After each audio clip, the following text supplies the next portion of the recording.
Mr. Gorbachev, tear down this wall.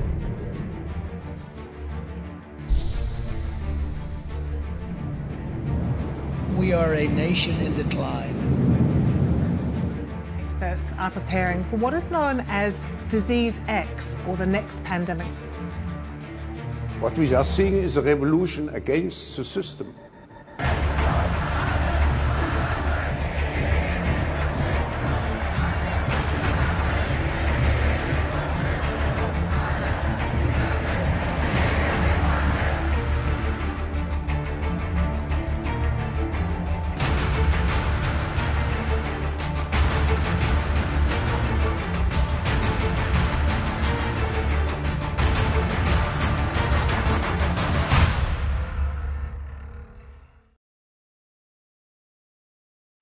Good morning, everybody. Welcome to Rise and Grind with VinceTagliavia. I'm live with you every morning at 8:30 a.m. Pacific, 11:30 a.m. Eastern Time to discuss the news and events of the world.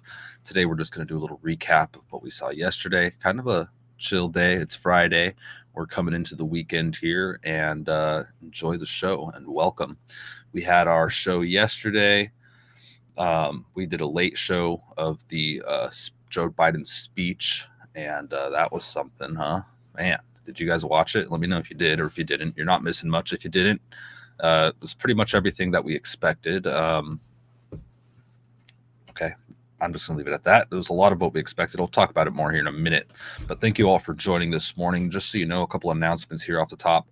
After this, I'm going to be on Chris Large's podcast. He's going to interview me, and it'll be a good time. It'll be on YouTube. If you want to join that at 10:30 a.m. Pacific time, then you are welcome. Just go find Chris Large at Chris Large 2401. His image is he's wearing a yellow hoodie there, and I'll be over there. We're gonna have a little conversation, and you're welcome to join in. Chris Large does commentaries as he walks through nature, and he gives his thoughts on everything going around the world. And he's a fantastic friend for a while. He did an old podcast, Makes You Think, with myself and friend Guy Plus Beard a while back, and I enjoy his channel. It's one of the few people I follow and tune into regularly. So if you want to enjoy that, find Chris Large on YouTube, and I'll post that here in about an hour as well. And so I'll be doing that. Also, tonight, I don't have a time locked down yet, but tonight, probably around, 6 or 7 p.m., I'm going to be doing a exclusive live stream on pilled.net. There's a link in the description if you're interested in watching the show there. It's just a platform that I enjoy streaming on, and it'll be an exclusive live stream to Pilled. And I'm going to look at all of the funny things I've compiled over the prior weeks that are entertaining. And we're just going to go through all of my notes, funny videos, funny memes, etc., and have a good old time over there. So that'll be exclusive to Pilled tonight. Let's just say 7 p.m. Pacific time. Let's lock that in, because I could do that. And so that'll be a good time. I'm excited. All right. Afternoon, Carrie Smith. Thank you for tuning in over there on YouTube, and good morning, everybody else. Thank you all so much. Hey, Smitten Kitten and Poonslayer over there. Thank you so much for tuning in. Let's do a quick little rundown of what's going on, and let's start by looking at the markets. They're so-so. They're so-so. I'll say that. My goodness. Top line headline articles here. It says here on Yahoo, U.S. economy adds 275,000 jobs. Unemployment rate rises. The jobs number once again zoomed past expectations, but the unemployment rate rose for the first time in months. Oh man, do you know how I feel about all these data points? But financially speaking, I think it's a unique election year, especially after reading this article by who wrote it. I hope I put it in here. My goodness. There was an article by, and I didn't put it in here, an article by Zero Hedge that was talking about, it was doing an analysis of the stock markets and how the stock market behaves during an election year.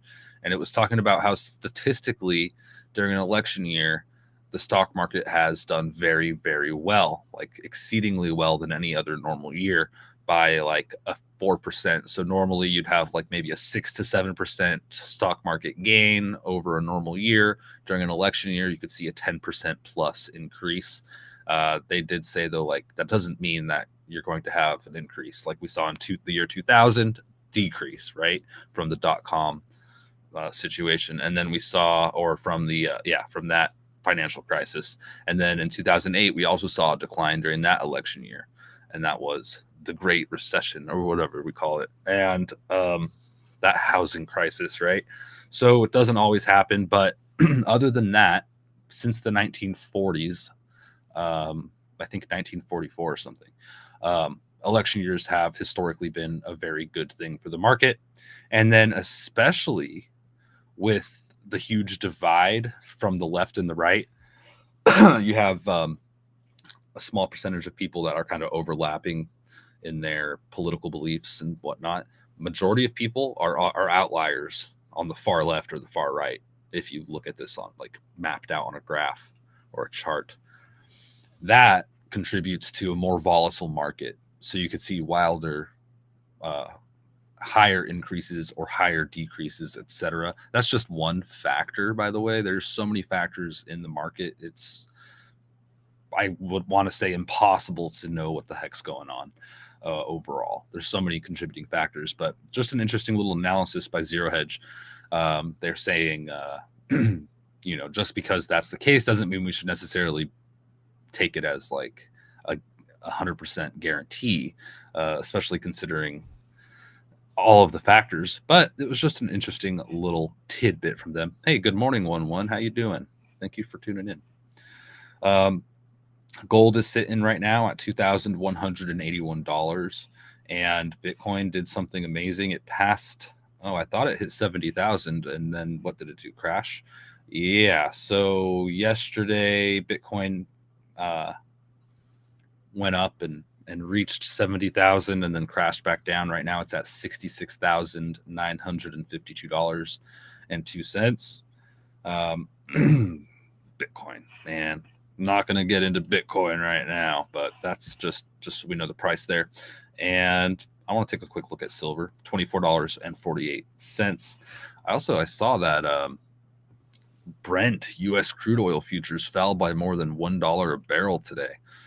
Good googly moogly. But meanwhile, we all know how things are going financially. Thank you, Army Mom. Good morning to you.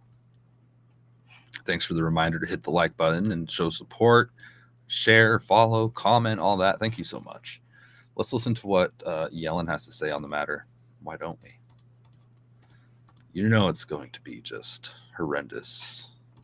Well, what I can tell you is that the average American now has seen an increase in their wages that exceeds the increase in prices since the pandemic, and can afford the same basket of goods with $1,400 left over. Now, of goods. That's not to say that Americans aren't facing burdens, and for a very long time, childcare costs, health care costs, other costs, the cost of education, have really weighed on them and made many feel like they just don't have breathing room. And as I said, it's President Biden's highest priority to relieve some of those burdens. But since the pandemic, the average American household is better off in real terms. In real terms? Oh, well, thank you for putting that down there in real terms, Janet. Notice how she said Americans can afford the same basket of goods because real wages have gone up, and although inflation is up too, that because people are making more, they can afford the same basket of goods. What basket of goods is she talking about? Is she talking about your grocery store basket? Is she talking about an imaginary basket? Yeah, she's talking about an imaginary basket, and it's the basket of items that they look at in order to calculate inflation, and it excludes a lot of the most inflated things conveniently. And she kind of actually points that out. The basket's affordable. The basket of goods is affordable. But, you start looking at other things, start looking at, childcare and a little bit of this and a little bit of that. And people are having a little bit of a hard time today. No kidding. Chuck said, make her stop. She's killing me. I tell you, I'm telling you. Yeah, it's hard. It's really tough, man. Hey, Christy, good morning. Thank you for tuning in. Hey, Lisa and Forrest, thank you. Good morning. Thank you for the ice cream donation. It's a D-Live thing for those wondering. Thank you so much, Lisa. She's talking about a basket of drugs. No, she's not, Lisa. Hey, Chris Large. Hey, Chris Large is in the chat.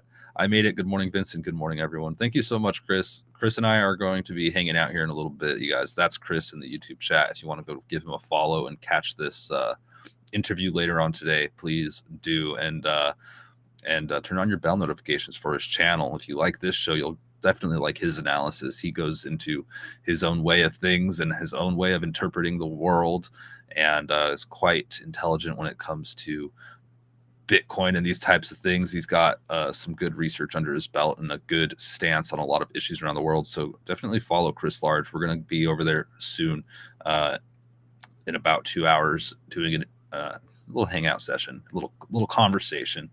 And so please join us. Thank you, Chris Large, for tuning in this morning. Good to see you. I'm so excited too. This will be fun. This will be a good time. Christy says, hey, did you see what I sent you about what Trump supposedly said about the jab? Yeah, I saw, I heard, I watched live. Yeah. Yep. Definitely. People are pointing that out, and it's nothing different. Trump hasn't changed his stance on all of that in all the years. So, yep, that's a thing. Hey, CK, good morning to you. RMU with the nose, the Pinocchio meme. Yeah. Christy, thank you. Yeah, I don't know. I don't get it either. I can't explain it. I cannot explain that. I don't know. I can't explain it. I'm just going to leave it at that for now. Onward. Let's see what else we got here. We talked about oil going crashing a bit. There was a bank that did really badly yesterday, or was this yesterday? Yeah. Bank Core, they got halted. Their stock declined so quickly and so treacherously into the dump. It was down 41% yesterday. Actually, this was 2 days ago. Their stock went down 41% 2 days ago, and it got halted, which means they stopped trading in order to prevent an utter collapse. New York Community Bancorp, small bank. I wanted to take a quick look at where they're at today and kind of get an update on this situation, because we haven't talked about this yet. Small banks are going to be the ones that suffer if anything starts going worse here. Do they have a symbol? New York, NYCB. I think that's it. Let's take a quick look here. Minus 1.72% today. It looks like they actually recovered. They had a nice V-shaped recovery, and they're sitting at higher than they were last week. What is going on? Regional bank failures. This is just out. NYCB to receive a $1 billion buyout. Oh, that's why it bounced back up. Wow. Former U.S. Treasury Secretary Steve Mnuchin is leading an investment group to bail out New York's Community Bancorp with a $1 billion rescue plan. The investment will come from Liberty Strategic Capital, Hudson Bay Capital, and Reverence Capital Partners. This plan puts the spotlight on regional banks, which recorded a difficult 2023. Yikes. So this will be something we're watching. Wow. V-shaped recovery. Just bail them out, right? That works. It's been proven to work. My goodness, this is not the best situation, I feel. Same bank that's handling the illegal free cards. Is that what Chuck said? Is that the bank that is doing the illegal immigration cards? I didn't know that, Chuck. I'm not sure. I'd have to look into that a little further. That's interesting if that's the case. Oh, and here's that article on, I did have it this whole time, presidential elections and market corrections that I talked about earlier, and just the history of the stock market and how it performs during elections and how this year may be different or how it may be the same. It's just speculation. Who knows? But Zero Hedge is really great with their analyses. If you're into that stuff, finance, that you want to dig really deep into all that, have at it. For this morning, I'm moving on. Home Depot revenue fell 2% over the last year for the fourth straight quarter of negative year-over-year growth per Charlie Bilalo, and that's not a good sign. This is the longest stretch of negative revenue growth since 2009. Not a great indication for the economy in general. That's for sure. My goodness. It's been a wild ride. Do you remember when, like, plywood was $95 per sheet? That was crazy. A few years ago. Anyway, the other day, March 6th, we had a Chinese national residing in California arrested. He is accused of stealing AI-related trade secrets from Google. Interestingly enough, just a little story there. I just thought it would be fun to mention. AI will come up here in a second again, but first, let's talk about this. Apparently, Denver property owners are being asked to rent their properties to illegal immigrants. This is according to the New York Post. It says property owners in Denver are being asked to rent their places out to migrants as the Colorado City shuts down for public run shelters. Wow. Quote, we put out a feeler to all landlords we have connections with, John Ewing from Denver Human Sources told KDVR. Basically said, listen, we're going to have some newcomers who are going to need some housing. The department email gauged the rental owners' interest in opening their listings to the city's migrants, but at a budget. We've got kind of a rent cap, $2,000, Ewing added. Wow. I mean, gosh, this is wild stuff. The emails come a week after Denver closed down 4 different shelters to save $60 million in what they labeled as consolidation. So it's like, hey, we're a sanctuary city, folks, but we're going to close down all of our shelters. And, well, the citizens can pick up the slack there, right? There's plenty of houses. These greedy landlords with all their multiple houses, why do they get to have, decide who they rent to and stuff? I don't know. That's just crazy,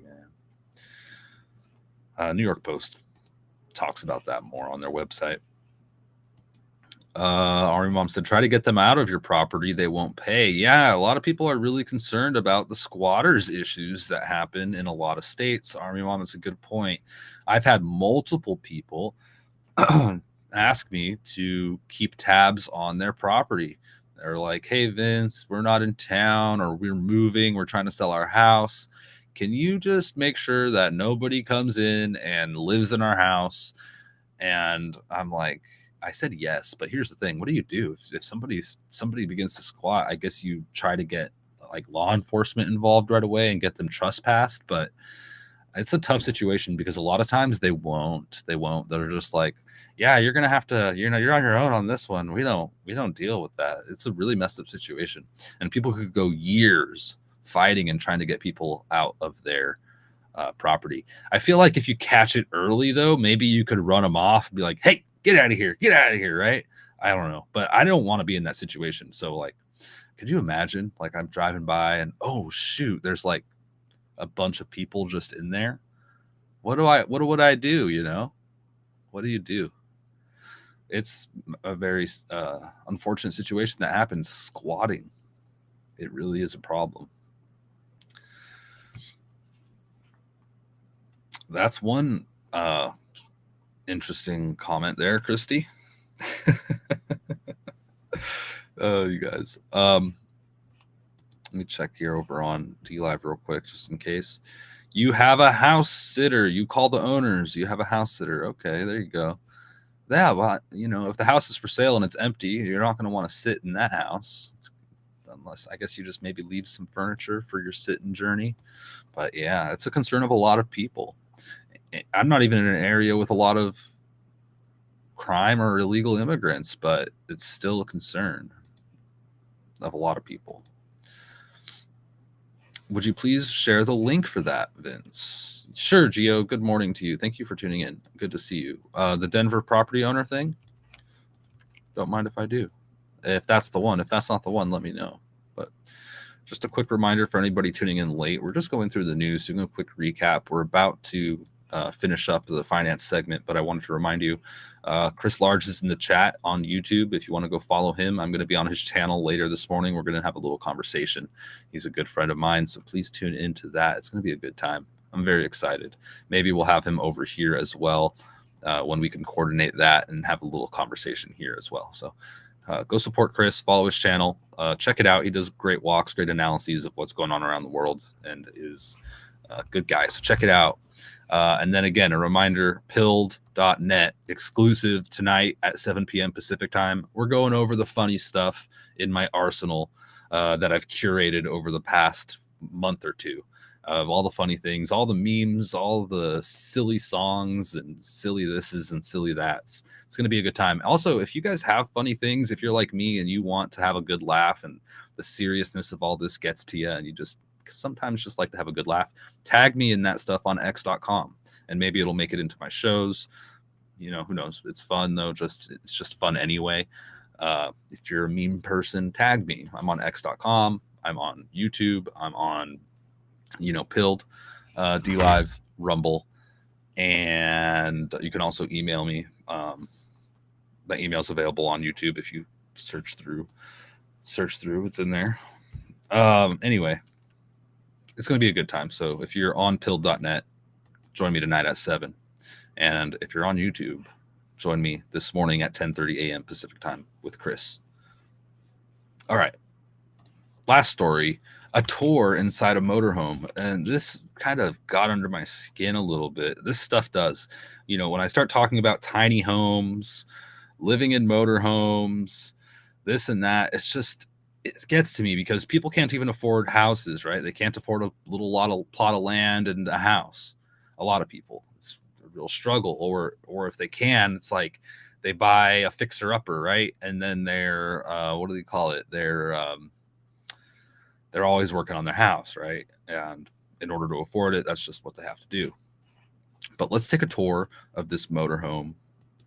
And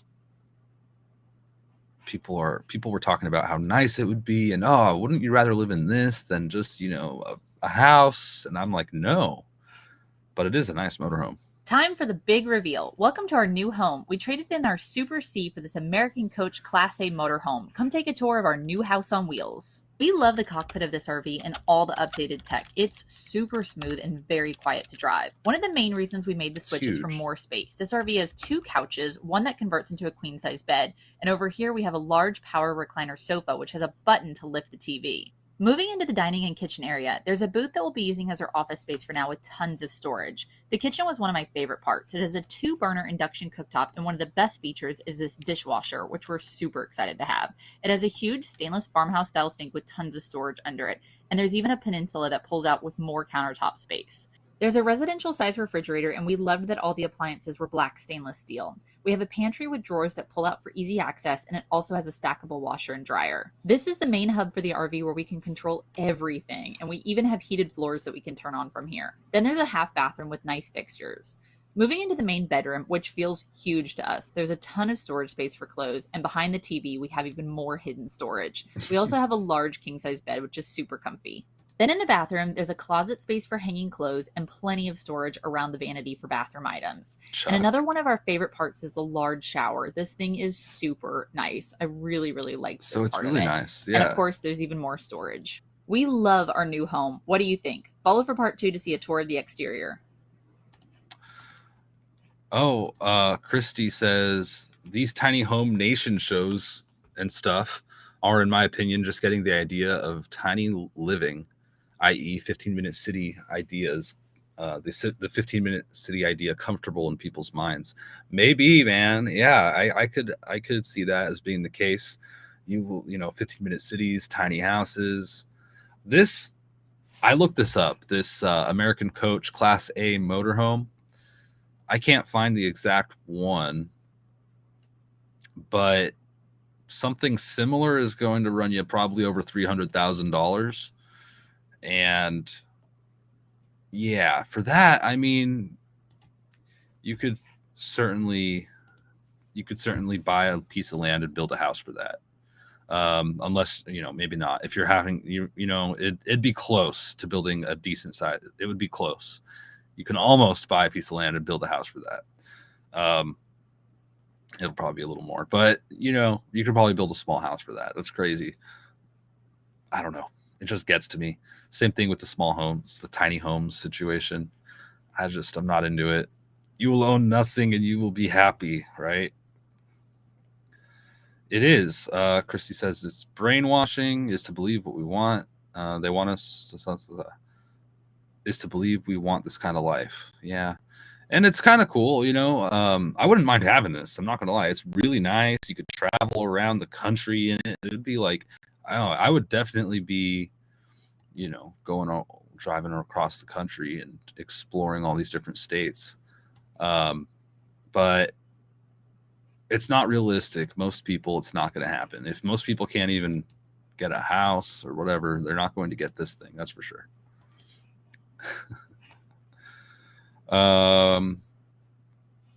Let's see. Let's move on. That's all I wanted to say. I'm not into it. Did you guys notice the National Guard deployed in New York City? I talked about it a little bit, but they're checking people's bags and whatnot. I just wanted to point that out. That's actually happening, and it's quite strange. This is New York City. Container inspections in the subways. So I don't know, man. It's something else. Really something else. It really is. Anyway, I wanted to talk about the speech from last night a little bit.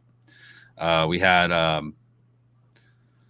Peter Ducey last week asked Karine Jean-Pierre, he said this exactly, quote, "Do you think that it's going to quiet concerns about the president's age and acuity if he decides not to debate?" And she justified Joe Biden's decision not to debate. And this led into the speech from last night where, since there's no debate, I think Donald Trump decided, you know what, I'm going to do a live play-by-play of what's going on. I'm going to respond to everything Joe Biden says as I watch his speech, which aired last night at 9 p.m. Eastern time. Yes. So Trump did that. And we were streaming live and witnessing that. It was hilarious. Even through all of this seriousness, I love that Donald Trump can come out and just have a good joke and a good laugh. And of course, I released a video early yesterday morning, and it was about what to expect from this speech from Joe Biden. And I got a couple things right. I was proud of myself. I was like breaking my arm, patting myself on the back, because he did mention some of the things that I expected. The exact thing on, we need to build the economy this way and not that way, and blaming businesses for shrinkflation and blaming, basically just everything that he always says, just put into one big speech. And people were fact checking it. Trump was fact checking it. Tucker even did a live show with Alex Jones afterwards, which I did not watch, but I saw a couple clips. Pretty interesting stuff. And Tucker was very critical of it. He said that it was like the worst speech ever. He said a few things, but yeah, it said it wasn't even a speech. It was like a rant. It was like a angry rant. And, everyone has their own opinions. I didn't particularly like it, to say the least. If you missed it, you didn't miss much. I'll say that. There was some interesting stuff, though. I remember no one's talking about this. I tweeted about it, but I haven't seen anybody else. Biden just casually was just like, yeah, I'm paraphrasing here. The government should take over AI. The government, that should be a thing that the government does, is control AI for your safety. The government should fully control all AI, something like that. And I'm just like, what? Excuse me, what's going on? I mean, we're already worried enough about AI it being owned by, OpenAI, being more like a closed AI situation, and all this. We don't need all of it to be owned by the government. That's just weird. I mean, that's not the way. That's not the American way, I will say. And so that was a little concerning. I don't know if y'all noticed that. Christy said that she watched, and Alex Jones mentioned that he would not be on X much longer. That's interesting. I guess he's probably just more interested in committing all his content to his own website. Is that the deal there? Interesting. Army Mom says breaking, multiple government agency websites are down. I heard this too last night. This was reported right before this Joe Biden speech. Let's check Down Detector and see. But yeah, I noticed that yesterday too. Yeah, it looks like they're having a little bit of an outage some places. iTunes, American Express had an outage about an hour ago. They don't have government websites in here though. So let me see. Is there anything government agency websites? Do we have anybody reporting on this, Army Mom? I saw this yesterday. I saw it yesterday. That's for sure. Anyway, I don't see anything right now, but last night I know a few went down. Anyway.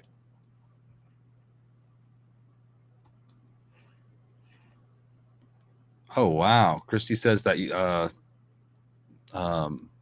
Alex Jones said he thinks Elon's is stifling his free speech rights on the site.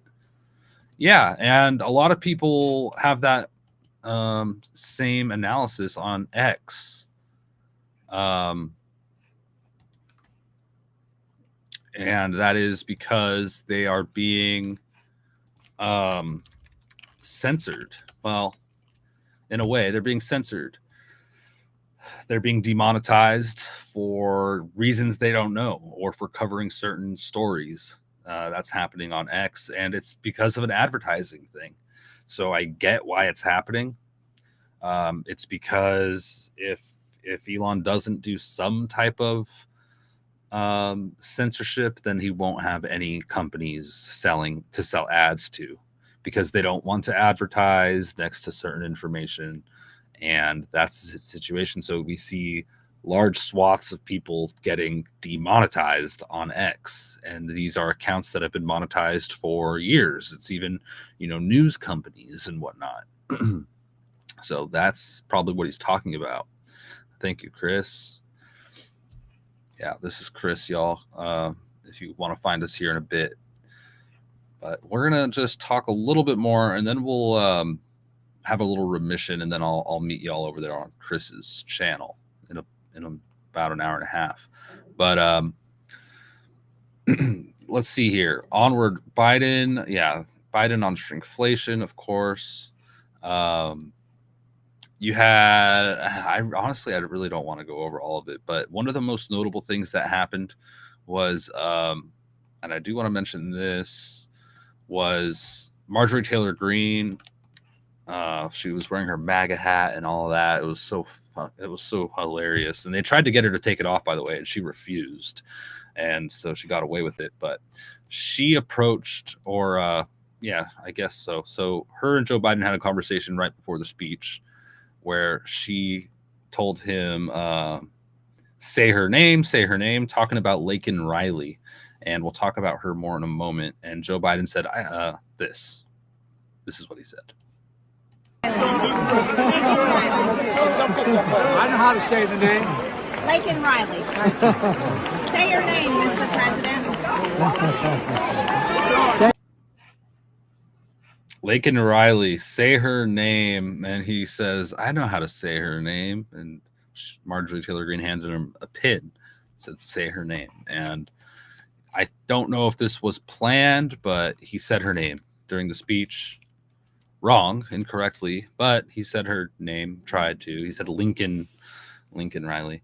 And this is because of, what is it? The Laken-Riley Act, which was passed in the U.S. House. Laken-Riley is a victim of illegal immigration crime. And the Laken-Riley Act overwhelmingly passed the U.S. House with bipartisan support yesterday.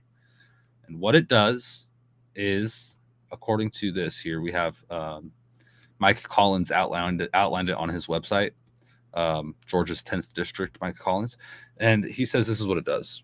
3 things mainly. It says, quote, it condemns President Joe Biden's border policies, including catch and release, and calls on him to reinstate remain in Mexico. It would amend federal law to require immigration and customs enforcement to issue detainers to take custody of illegal aliens who commit theft-related crimes, such as shoplifting, as defined by state and local law.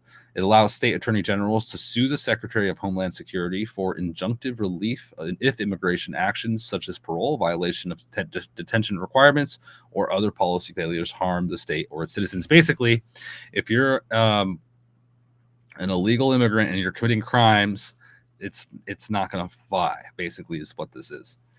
And so Joe Biden butchered it, but he mentioned it. We're going to see if this continues to become a law or what, but it's important to a lot of people. And, so that was interesting to see.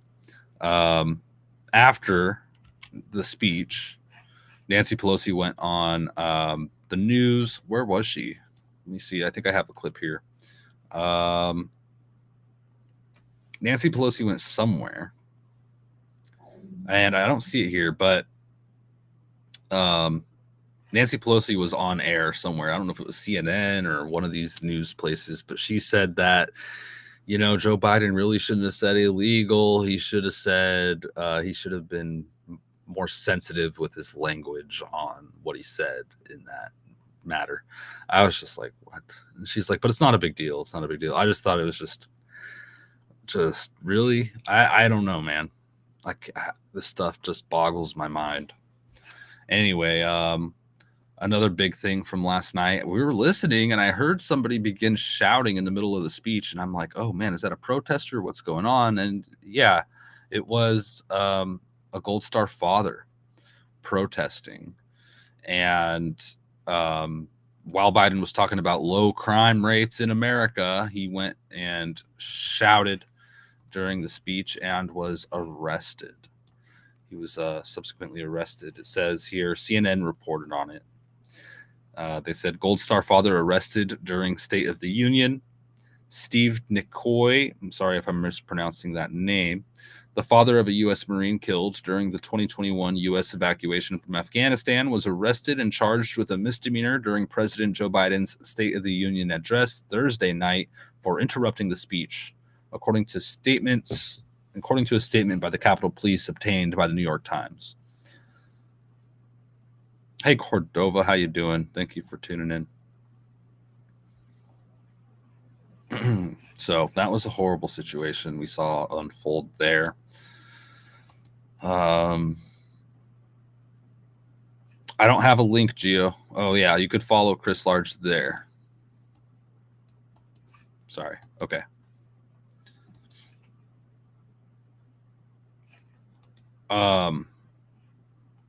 Okay. Wait, McDaniels just stepped down from the NRC? If you have a link, if you have links on anything, let me know. Anyway, so let's move on. Oh yeah, here it is. It was on Fox News, was it? This whole situation with Nancy. No, it was on CNN. Nancy says that Biden made a mistake by calling Riley's killer an illegal. Silliness, absolute silliness. All right, onward. Let's see. we're going to have more on Fannie Willis here coming soon. Experts are talking about how she's in very hot water. Trending politics news talks about it. It's probably not going to end too good for Fannie. We'll have an update here soon. And we had an interesting warning from U.S. and British embassies. The U.S. and British embassies in Moscow warned that, quote, extremists have, quote, imminent plans to target, quote, large gatherings, unquote, over the next 48 hours in the Russia's capital. Disclosed TV reported this, a very odd little tidbit of information that I saw come across my feed. And of course, the other day we had Sweden officially joining NATO, kind of just on the world news front there. I wanted to touch on it, but I'm going to stop here. I'm going to go get myself together and ready for this interview and do a couple things, button a couple of things up. Follow us over there. Come over to 10 a.m. Okay, it's at 10 a.m. Sorry, Chris. I was about to go check. I knew it was something like that. So yeah, the interview is at 10 a.m. Thank you, Chris. Follow Chris Large and in the chats there. And I'll see you over there in about 45 minutes or so. And then tonight, pill.net, we'll be having our exclusive live stream, funny stuff only, 7 p.m. Pacific time tonight. So hope to see you all soon. Thank you for tuning in. Follow me on X, follow me everywhere. Hit those likes, leave a comment. We could have conversations in the comments too. And Christy, 10 a.m. Pacific time is 1 a.m. 1 p.m. Eastern time, the interview with Chris. 10 a.m. Pacific time is 1 p.m. Eastern time. And that's that. So many time zones. All right, everybody. With that said, take care, God bless, and Godspeed. We do a little trolling. It's called We Do a Little Trolling.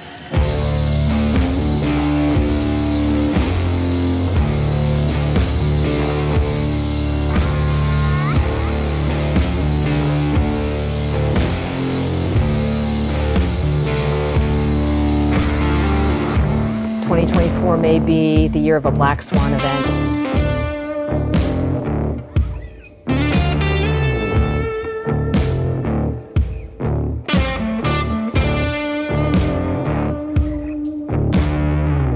The 9 most terrifying words in the English language are, I'm from the government and I'm here to help.